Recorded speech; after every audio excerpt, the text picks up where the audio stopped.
welcome to this deep dive. Okay, so you've given us some fantastic sources on film appreciation, and we're zeroing in on a real classic, Charlie Chaplin's 1925 film, The Gold Rush. Yeah, it's quite something. Our mission, really, is to pull out the key stuff from these material, figure out why this film, that's nearly 100 years old, originally silent, why it still hits so hard. It blends humor, emotion, adventure. I mean, it's pure Chaplin genius. And it was a huge hit right away, wasn't it? Oh, absolutely. And it's fascinating, how much deep human feeling and just timeless humor Chaplin managed to get across with just visuals. Right, no spoken words. Exactly. You might think, okay, a silent film from the 20s, how engaging can it really be compared to modern stuff? But, well, this deep dive should show you exactly why it still grabs people. Okay, let's get into it, the journey itself. The main character is the Lone Prospector, played by Chaplin. The little tramp persona, essentially, but in the Klondike. Right. He's poor, he's hungry, he's heading up to this really brutal Klondike region in the 1890s, just has a pickaxe, basically. Yeah.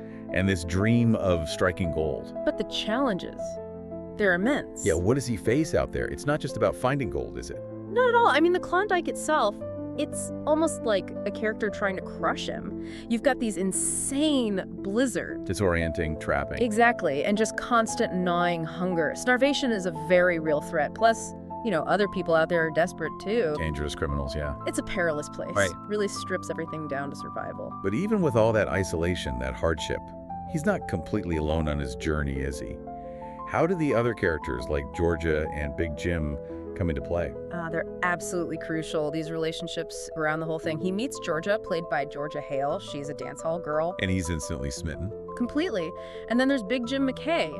Max Wayne plays him, big, burly miner type. Who becomes his sort of ally, Right. Unexpectedly. Exactly. And these connections, they often happen under extreme pressure. It's not just plot. It really shows that basic human need for companionship. Yeah. Even out there. So you've got these great characters, but what really makes a film stick, what makes it iconic are those moments, those scenes, and the gold rush. Yeah. Wow, it's packed with them. It really is. For me, it has to be the dancing dinner roll scene. It's just magical. What makes that, and maybe some other scenes, still feel so special today? Well, the rolls scene, it's legendary partly because it looks so simple, right? But it says so much about the prospector's longing, his imagination. It's not just comedy. No, there's real pathos there. He's turning this tiny meal into this performance for the woman he likes. And then you've got the complete opposite, almost the shack teetering on the cliff. Oh yeah, that's nail-biting. Yeah. And funny at the same time. Total masterclass. Genuine danger mixed with pure slapstick. And we have to talk about the Thanksgiving dinner. Eating the shoe. Yes. How does he make eating a boiled boot hilarious and also really deeply sad? That's the Chaplin magic, isn't it? It's a testament to his performance. Yeah. Who else could do that? Make you laugh at starvation almost, but also feel the desperation. So it really comes down to the performances, especially Chaplin. Definitely. As the Lone Prospector, his genius is kind of twofold. You've got the physical comedy, flawless. Every trip, every look makes you laugh. But underneath, there's this incredible emotional depth. You feel his loneliness, the rejection he faces, but also this persistent hope. It's like he's walking this tightrope perfectly. He is amazing. But what about the supporting cast? In a silent film, how do they make such an impact without words? These big expressions? It's partly that, but it's more nuanced too. Take Max Wayne as Big Jim. Right, the big miner. Yeah, he's strong, imposing, but then he gets amnesia after an accident. Yeah. His sort of exaggerated reactions are hilarious, especially with Chaplin. Creates great comedy moments. But there's vulnerability there too, which kind of highlights Chaplin's character's own resilience. And Georgia Hale as Georgia, she brings this real charm, this warmth. She's not instantly won over by him, though. No, she starts off pretty indifferent, Yeah. but you see this gradual shift towards kindness, and it makes their relationship feel earned, kind of bittersweet and touching. And then the villain, Black Larson, Tom Murray. Yep, he's the threat. Pure greed and cruelty. He really drives the tension, especially in that shack scene we mentioned. He's the human danger in the Klondike. It's incredible how much this whole cast conveys without saying a word. It really is pure performance. And so much of why it all works, the scenes, the performances, it comes back to Chaplin behind the camera too, doesn't it? He wasn't just the star. Yeah. His direction, the screenplay, that's the backbone. Absolutely. That balance you mentioned earlier between laugh out loud funny and genuinely moving drama, That's his unique skill as a director. How did he do it, especially in a silent film? Well, visual storytelling had to be everything. He knew every movement, every look had to count, had to be precise, because there's no dialogue to lean on. Like just expressions, body language. And those minimal title cards, he uses them perfectly. And the balance comes from, I think, understanding people. He knew the funniest stuff often comes from desperation, that laughter can be a way to cope. And the pacing feels great too. It never drags, even though it's quite long for its time. Yeah. It moves between frantic chases and these quiet emotional beats really smoothly. Yeah, it's partly the choreography of the action. His timing is impeccable.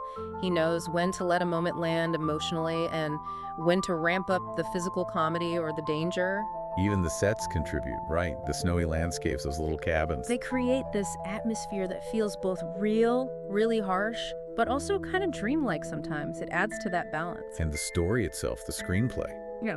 It's straightforward, but really effective. Adventure, romance, comedy. Keeps you hooked. Yeah, it looks simple, but it's actually meticulously put together. It takes the prospector on this whole emotional arc. Thinking about 1925, the cinematography and the special effects were pretty advanced for their day too, aren't they? They were pushing things.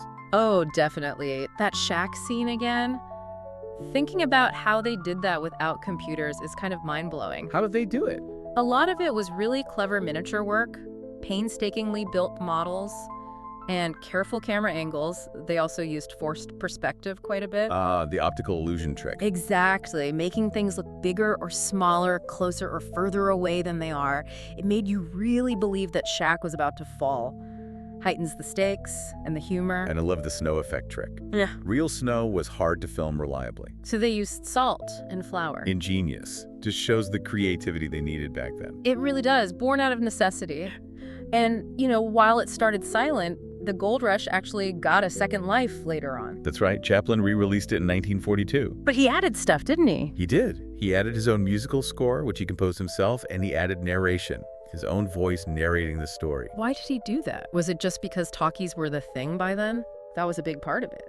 Silent films felt old-fashioned by the 40s. Chaplin wanted a new generation to experience it. And that soundtrack, the narration, it didn't just add sound, it really guided the audience's emotions. Enhance things. I think so. And maybe underline the humor and the pathos even more for audiences used to sound. It's pretty rare, actually, for a creator to go back and rework their own masterpiece like that. So, beyond the laughs, the technical skill, there are some pretty deep themes bubbling under the surface in the Gold Rush, aren't there? Definitely. Like, loneliness and hope seem really central. The prospector is alone so much, facing such hardship, but he just keeps going. That persistence is key. It's not a naive hope, it's like this gritty determination despite constant setbacks. It shows how humor can be like armor against despair, and how even tiny bits of kindness keep him going. And it touches on the American dream too, doesn't it? In a subtle way. Yeah, it does. You see all these people rushing to Alaska for gold, chasing this dream of wealth. But the reality was very different for most. Exactly. Chaplin, who came from poverty himself, really captures that struggle, the hard labor, the scarcity, the, disillusionment when the dream doesn't pan out. It kind of contrasts the big dream of riches with the more basic need for survival, for connection. And even through all that, there's this theme of kindness and hardship. His character stays good-hearted.